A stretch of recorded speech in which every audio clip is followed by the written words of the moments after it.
All right, we're going to chat analytical essay. Now, I'm sure this is the piece of the session that you are probably most interested in knowing about because it is followed by that pesky marker EA1. It's an external assessment one. So perhaps go ahead and write some of your questions for that down in your live Q&A chat. We want to be getting those nice and flowing throughout this section of the session. As always, we have a little warm-up task. This is going to be a nice short one, nice 2-minute one. I want you to spend some time writing down as many aesthetic features as you possibly can. 2 minutes, go. Get them down nice and quick. If you're feeling brave, pop them in the live Q&A chat. See if you can get some aesthetic features in the chat that someone hasn't already written in there. Think of some abstract ones, some niche ones.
"30 seconds left.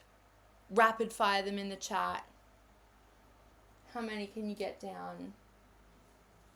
If you would like, you can note down some of those examples that your peers have put in the chat for your own study, for your own use later in the year.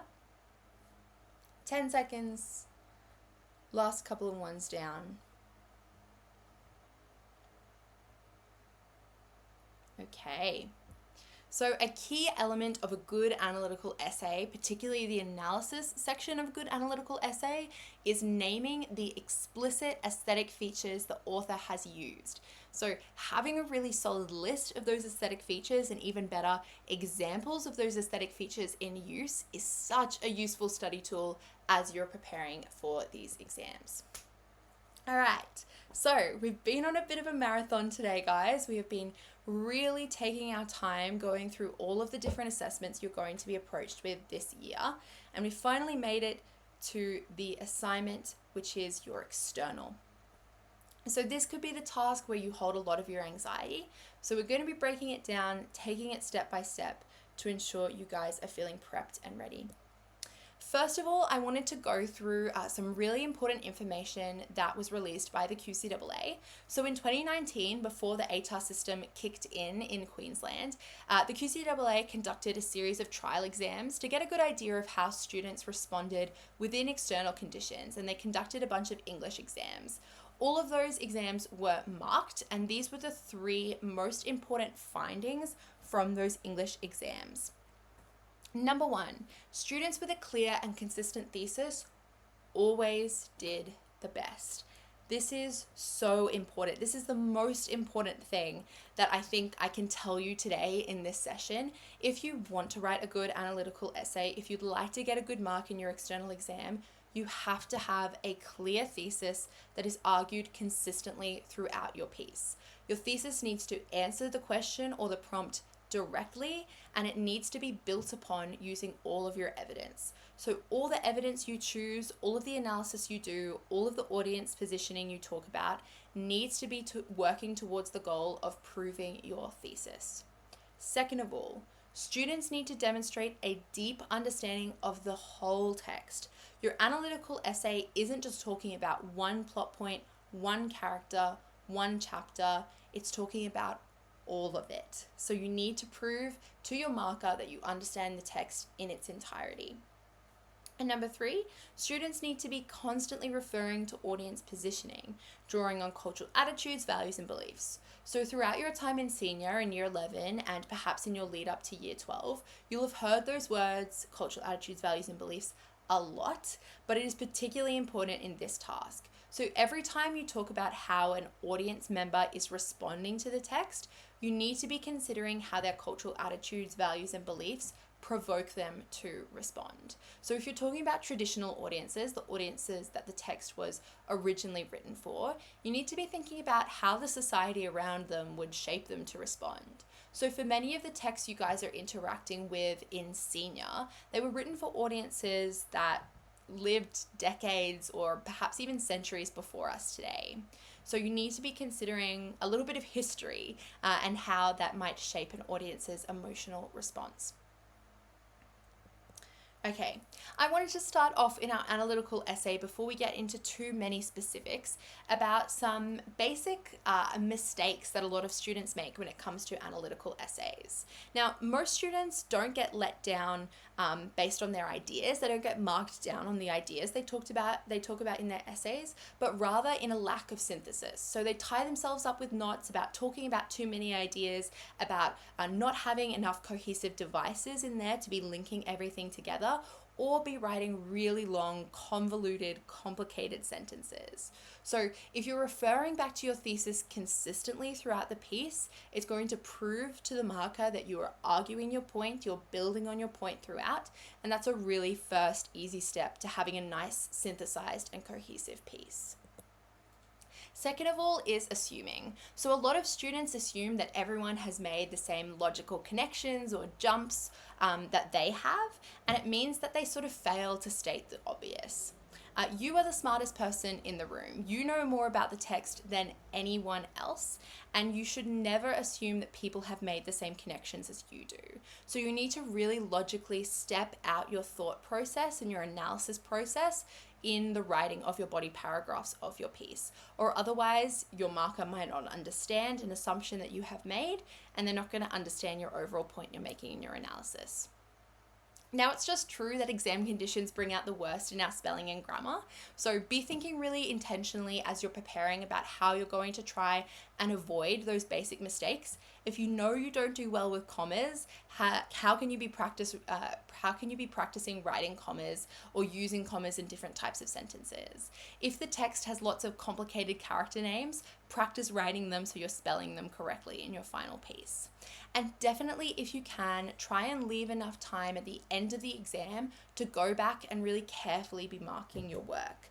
This includes perhaps taking a pen and running it along each individual line of the piece. That's the level of detail we want to be going into, because there's nothing more frustrating than getting marked down over a really minor detail or a consistent error in your spelling or grammar that could be avoided if you just edited carefully at the end.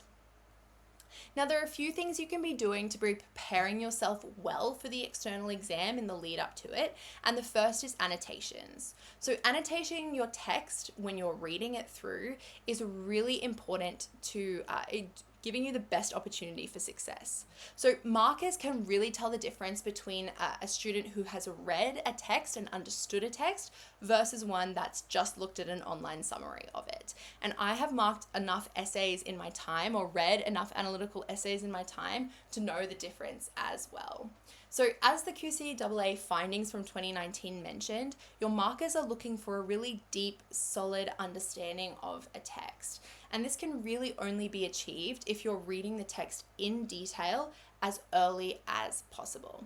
Now, I know that reading a book or a play or a novella all the way through might not be all of your idea of a good time. It can take up a lot of brain space. It can be tedious and long. I completely understand that.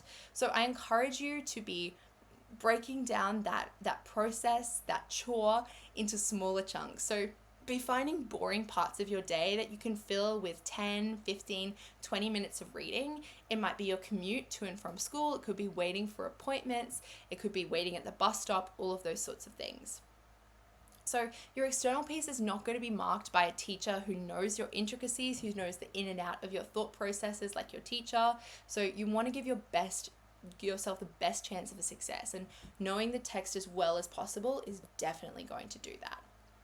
So be writing notes in by hand, be using sticky tabs to identify connections, different themes, different character developments throughout. Using a little key can be really helpful, just little symbols to identify things that are important. So exclamation marks, question marks, arrows, hashtags, all those sorts of things can just be helpful when you're studying for your exam. You can flick back through, note a little annotation you've made, and that can help as you're writing practice paragraphs and pulling together analysis. So one of the most stressful parts of preparing for English is this idea of memorizing your evidence. So you don't get a quote page when you go into your external exam. You'll have to have all of your evidence memorized. So I encourage you to be developing a quote book as early in the term as possible. Just be noting down important quotes that are linked to key themes, key characters, key aesthetic features, key intentions in the authors, and perhaps key relationships as well. So those kind of themes or ideas are what your basic English exam questions are based on. So having quotes that relate to each of those different things is a really good start to compiling a solid evidence list. You don't want to try and be compiling this list in the couple of weeks before the exam. It just takes too much time and too much brain space. So having them all compiled as early as possible will allow the memorization process to be a lot faster and a lot smoother as well. Another thing that you should be practicing as much as possible is practicing writing a good thesis. As I mentioned in the QCAA findings, a consistent, clear thesis is the most important element of a good essay. So if you don't feel confident in writing them, it's something that you should be addressing as soon as possible. So practice using practice questions. You can find them perhaps on the past exam papers on the QCAA website, or your teacher might compile a list of them for you, or you could even write your own. Having a list of those, picking a random one, and practice coming up with a really solid thesis in exam conditions without your notes or any technology around you. It's definitely a challenge, but will help you get in the headspace of being in the exam room and will get your brain thinking and moving in the way it needs to be when you're doing your final exam. All right. These are the key elements of a good, solid essay. You start off with your thesis. So it's your position or your argument, and it acts as the answer to the given question or prompt on the exam. Then you have your evidence. Now, your evidence doesn't just have to be in the form of key quotes. It could also be specific structural devices within the text, or perhaps key aesthetic features as well.